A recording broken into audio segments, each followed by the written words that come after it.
অল্প দূরত্বে দ্রুত যাতায়াতের জন্য জনপ্রিয় ব্যাটারি চালিত অটোরিকশা ও ইজি বাইক, কিন্তু এই জানি এখন গলার কাঁটা। প্রয়োজনের তুলনায় অতিরিক্ত গাড়ি, যত্রতত্র যাত্রী ওঠানামা, উল্টো পথে চলাচলের কারণে যানজট নিত্যসঙ্গী।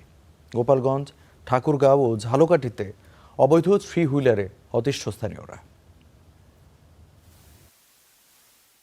রাজ্যটা যেন ব্যাটারি চালিত অটোরিকশা ও ইজি বাইকের। সড়কে অন্য যানবাহন চলে আসলে দিতে হয় খেসারত। পরিণাম ঘন্টার পর ঘন্টা যানজট।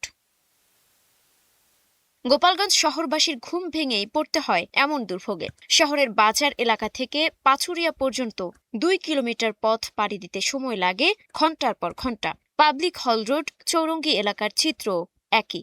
স্থানীয়রা বলছেন, অটোরিকশা ও ইজি বাইকের দৌরাত্মে ঠিক সময়ে স্কুল কলেজে যেতে পারে না শিক্ষার্থীরা।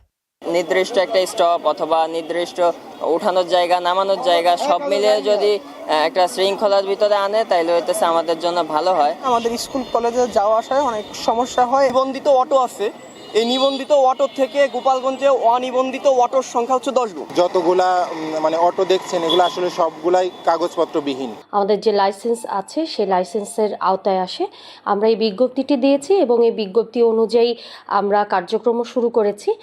ঠাকুরগাঁও শহরের প্রায় প্রতিটি সড়কে ব্যাটারি চালিত অটোরিকশার রাজত্ব।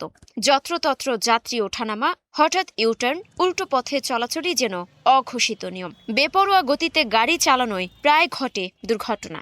দক্ষ ট্রেনিং দিয়ে যদি এদেরকে রাস্তায় নামানো যেত তাহলে দেখা যাচ্ছে যে অনেক দুর্ঘটনা প্রতিরোধ করতে। এইভাবে যদি চলতে থাকে তাহলে আমাদের ঠাকুরগাঁও আসলে চলাচল বা শৃঙ্খলার মধ্যে আসা খুবই কঠিন হয়ে যাবে। অটো চার্জার গাড়িগুলো সম্ভবত সেভাবে পারমিশন নেই, তারপরও চলছে এবং মানুষরাই চলছে আসলে।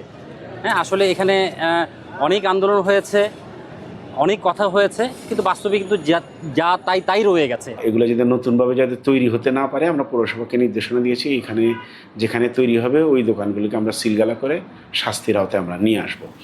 ঝালকাঠিতে নিবন্ধিত অটোরিকশা 1350টি, তবে সড়কে চলছে 3000-এর বেশি। অতিরিক্ত যানবাহনের চাপে শহরের দিনের বেশিরভাগ সময় লেগে থাকে যানজট। এতে ভোগান্তিতে স্থানীয়রা।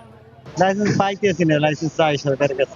আমরা কর্ম কি আনতে, আমাকে তো একটা করে কর্ম করে খাইতে হইবে। অদক্ষ ড্রাইভার যদি হয় সেখানে দুর্ঘটনা বেশি হওয়ার সম্ভাবনা থাকে। এইদিকে সরকার যদি সচেষ্ট থাকে তাহলে আমরা এই দুর্ঘটনার হাত থেকে রেহাই পেতে পারি। যারা আমাদের লাইসেন্স প্রাপ্ত না বা যারা বহিরাগত, তাদেরকে আমরা এই শহরের বাইরে যারা তারা গাড়ি চালায় তারা যেন শহরের ভিতরে ঢুকে যানজট সৃষ্টি না করে সেজন্য বিভিন্ন কার্যক্রম গ্রহণ করেছি। বিশেষজ্ঞরা বলছেন, কেবল অভিযান নয়, অটোরিকশার জন্য সুনির্দিষ্ট রুট নির্ধারণ, চালকদের প্রশিক্ষণ, লাইসেন্স প্রবর্তন করা গেলে স্বস্তি মিলবে অবৈধ এ যান থেকে। মুক্তা নাওয়ার, স্টার নিউজ।